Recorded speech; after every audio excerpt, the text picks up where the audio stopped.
안녕하세요, 여러분. 오늘 하루도 하나님을 아는 지식으로 풍성한 그런 하루가 되기를 주님의 이름으로 축복합니다. 오늘 본문은 민수기 8장입니다. 여호와께서 모세에게 말씀하여 이르시되 아론에게 말하여 이르라 등불을 켤 때에는 일곱 등잔을 등잔대 앞으로 비추게 할지니라 하시매 아론이 그리하여 등불을 등잔대 앞으로 비추도록 켰으니 여호와께서 모세에게 명령하심과 같았더라. 이 등잔대의 제작법은 이러하니 곧 금을 쳐서 만든 것인데 밑판에서 꽃까지 쳐서 만든 것이라.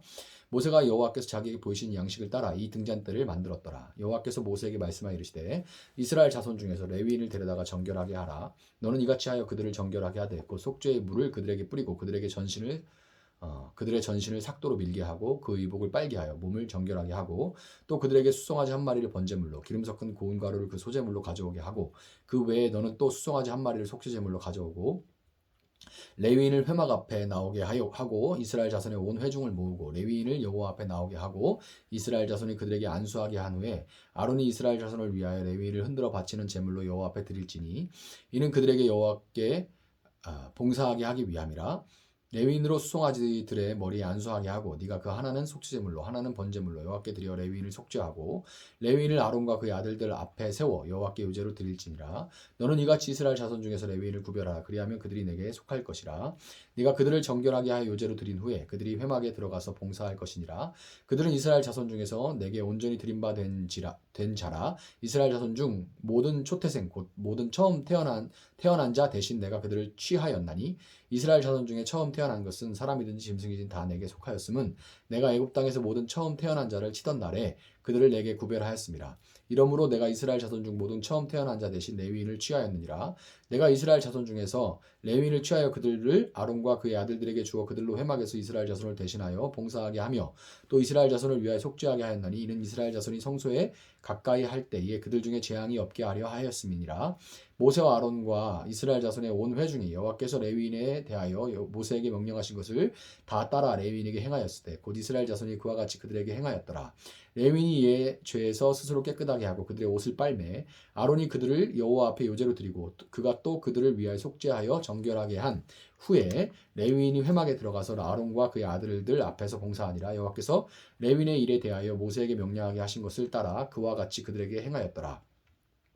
여호와께서 또 모세에게 말씀하여 이르시되 레위인은 이같이 할지니 곧 25세 이상으로는 해막에 들어가서 복무하고 봉사할 것이요 50세부터는 그 일을 쉬어 봉사하지 아니할 것이나 그의 형제와 함께 해막에서 돕는 직무를 지킬 것이요 일하지 아니할 것이라. 너는 이 레위인 직무에 대하여 이같이 할지니라. 아멘.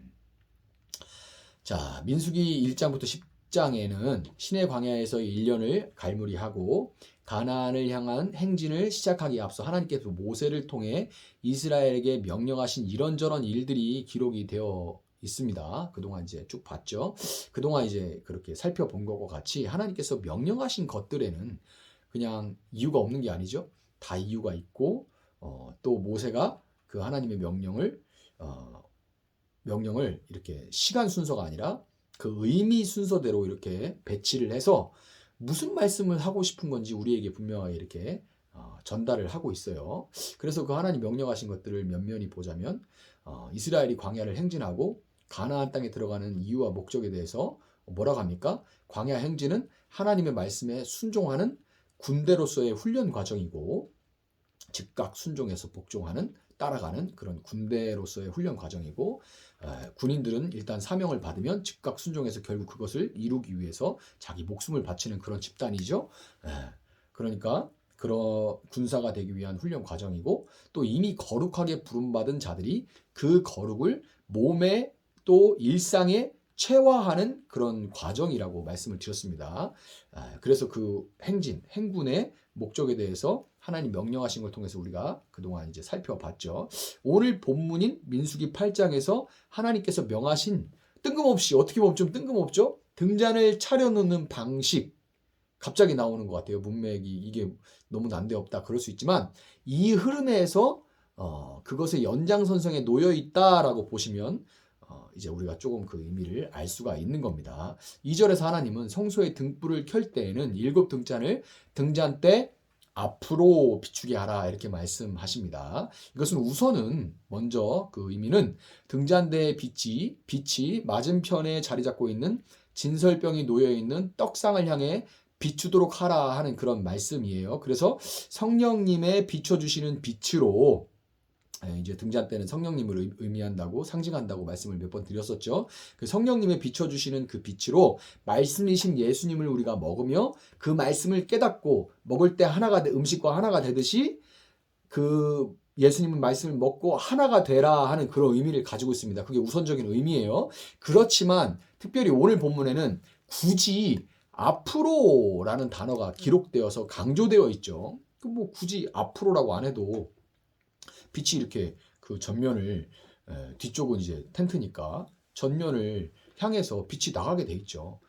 그래서 굳이 앞으로란 말을 안 써도 되는데 앞으로라는 단어를 써서 강조를 하고 있는 거예요. 이 방향성이 강조가 된 것의 참된 의미는 마태복음 5장 14절부터 16절에 기록된 예수님의 말씀에서 분명하게 드러납니다. 그 말씀이 뭐예요? 우리 마태복음 강해를 들었었는데, 너희는 세상의 빛이라. 산 위의 동네가 숨겨지지 못할 것이요 사람의 등불을 켜서 말 아래 두지 아니하고 등경 위에 두나니 이러므로 집안 모든 사람에게 비치느니라. 이같이 너희 빛이 사람 앞에 비치게 하여 그들로 너희 착한 행실을 보고 하늘에 계신 너희 아버지께 영광을 돌리게 하라. 아멘.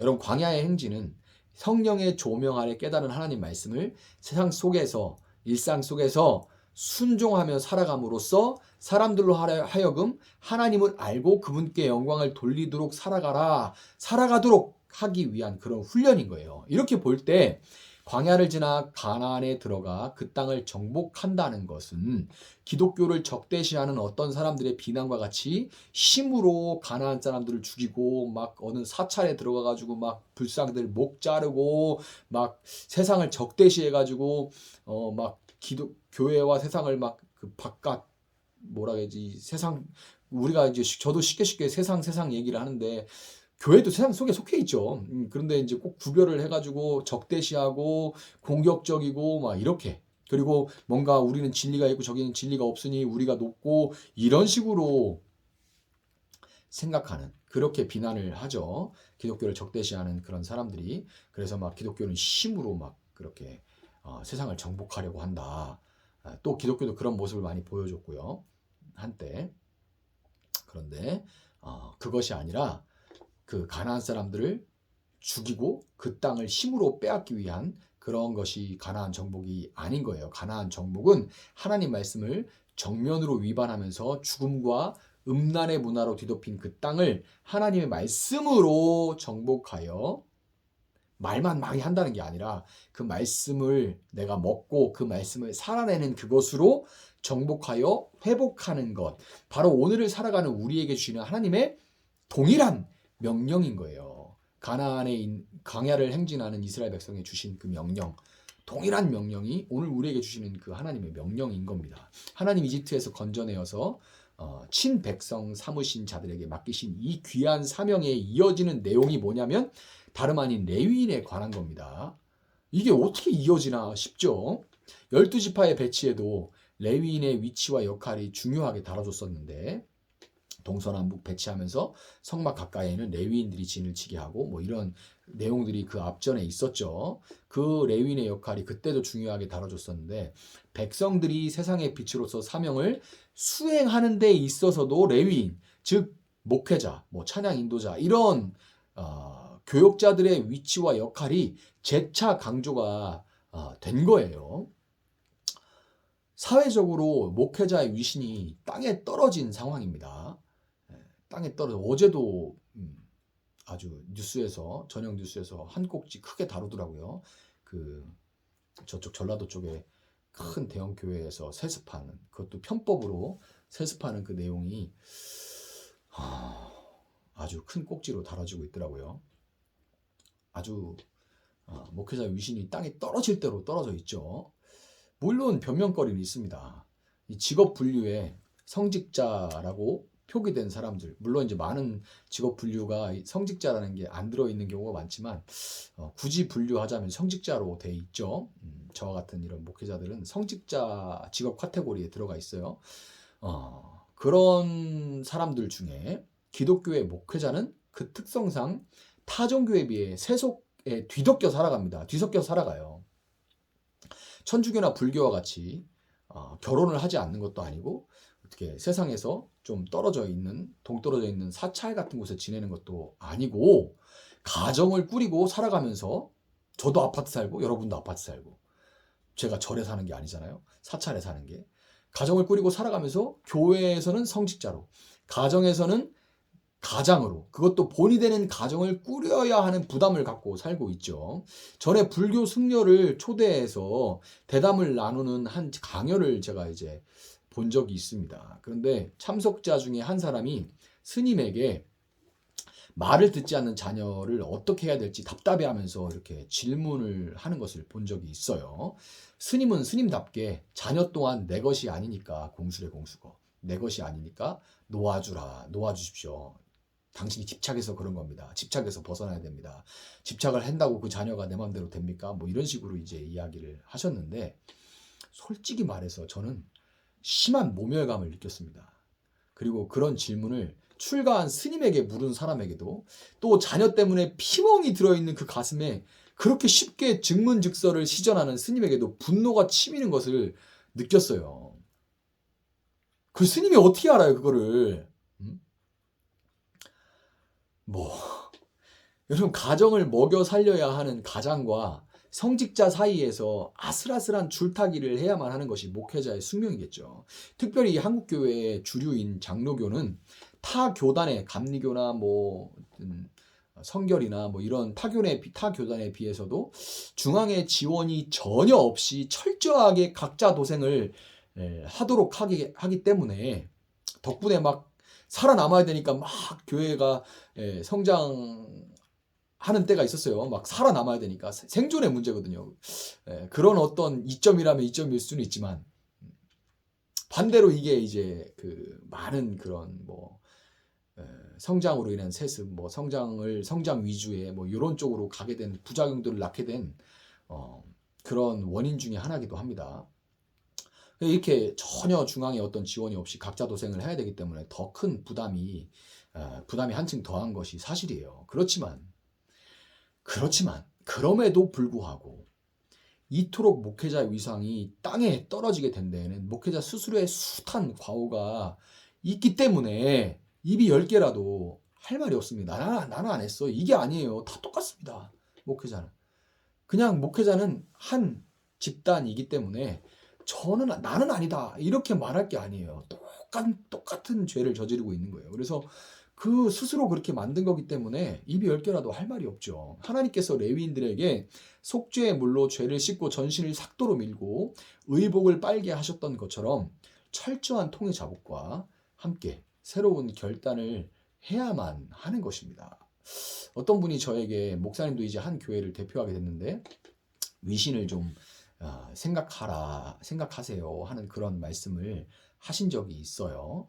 그렇지만 저는 목회자의 위신이라는 것이 성도들과 어느 정도의 적당한 거리를 두는 것이나 근엄한 말투나 포마드를 발라 넘긴 머리에서 나온다고 생각하지 않습니다. 소위 이제 권위를 떤다고 해서 권위가 생기는 게 아니라고 생각해요. 오늘 본문 19절에서 하나님은 이스라엘 자손 중에서 레위인을 취하여서 그들로 이스라엘 자손을 대신해서 봉사하게 하며 또 이스라엘 자손을 위하여 속죄하게 하셨다. 그렇게 말씀하시는데요. 바로 여기에서 목회자가 위신을 세울 수 있는 방법을 알 수가 있습니다. 그게 뭐예요? 바로 백성들의 죄를 위해 눈물 뿌려 기도하는 거예요. 히브리서 13장 17절을 보면 너희를 인도하는 자들에게 순종하고 복종하라. 그들은 너희 영혼을 위하여 경성하기를 자신들이 청산할 자인 것 같이 하느니라. 그들로 하여금 즐거움으로 이것을 하게 하고 근심으로 하게 하지 말라. 그렇지 않으면 너희에게 유익이 없느니라. 이런 말씀이 있습니다. 여러분이 오늘 본문 9절 10절에서 볼 수 있듯이 하나님은 백성들이 레위인에게 안수해서 위임하듯이 여러분들의 위임으로 여러분을 위한 목회자로 세워주셨고 저의 위시는 여러분이 죄에서 멀어지고 하나님과 동행할 수 있도록 매일매일 눈물 뿌려서 기도하는 데서 오는 겁니다. 목회자가 성도들을 위해서 무릎 꿇고 눈물 뿌려 기도하면 성도들도 알아요. 성도들도 압니다. 저 사람이 정말 나도 나를 위해서 기도 안 하는데 저 사람이 나를 위해서 눈물 뿌려 매일 기도하고 있어. 내 가정을 위해서 눈물 뿌려 기도하고 있어. 그 사람 앞에서 고개를 숙이게 되어 있습니다. 그 사람 앞에서 삿대질하고 그 사람을 그렇게 하지 않아요. 왜 그러냐? 그럼 왜 그렇게 하냐? 그 목사가 기도 안 하니까 그런 겁니다. 미안한 말이지만 진심으로 기도하면 그 사람들이 알게 되어 있어요. 저는 그렇게 믿습니다. 히브리서 13장 17절의 바로 다음 절에서 히브리서의 저자는 이렇게 부탁합니다. 히브리서 13장 18절에서 우리를 위하여 기도하라. 우리가 모든 일에 선하게 행하려 함으로 우리에게 선한 양심이 있는 줄을 확신하노니. 아멘. 이렇게 돼 있어요. 그렇게 부탁합니다. 여러분, 제가 선한 양심을 끝까지 지키고 제게 맡겨진 일을 끝까지 즐거움으로 감당할 수 있도록 기도해 주시기 바랍니다. 그러므로 우리가 함께 그렇게 서로 기도함으로써 이 광야 같은 인생길에서 우리가 하나님의 말씀으로 연단을 받아 우리에게 맡겨진 가나안에서 진리의 빛을 세상을 향해 반사하는 그런 삶을, 그런 하루를 살아내고 만들어 갈 수 있기를 예수님의 이름으로 축복합니다. 잠시 기도하겠습니다.